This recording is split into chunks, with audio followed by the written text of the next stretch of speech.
جب بندہ بندے سے درگزر کرے گا اللہ پاک لکھ دے گا کہ فرشتوں نوٹ کر لو یہ بندہ ہو کر درگزر کرتا ہے تو میں قیامت کے دن رب ہو کر درگزر کیوں نہ کروں، معاف کر دوں گا۔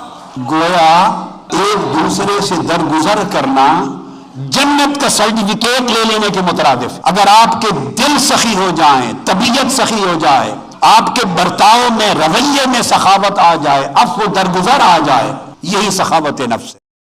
ولی کی کوئی شکل و صورت متعین نہیں ہے، ولی کا کوئی قد مقرر نہیں ہے، ولی کا کوئی ویٹ مقرر نہیں ہے، ولی کا کوئی لباس مقرر نہیں ہے، ولی کی یہ کوئی ایسی شرائط نہیں ہے، اتنے نفل روز پڑھتا ہو، اتنے نہ پڑھتا ہو، اتنی تسبیح کرتا ہو، ایسی کوئی قیود و شروط نہیں ہے۔ جس کے قلب میں اللہ بسے اور میں نکل جائے اور حسن خلق اور تقوی کا امتزاج عظیم، وہ ولی ہے۔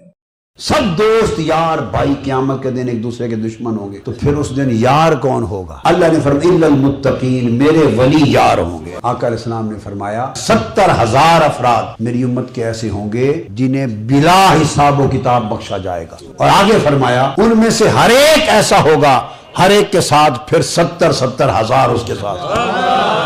کوئی پوچھے یہ اولیاء کے ذکر اور ان کے سلسلوں مریدوں کے ذکر کہاں ہیں؟ اس حدیث متفق علیہ میں ہے۔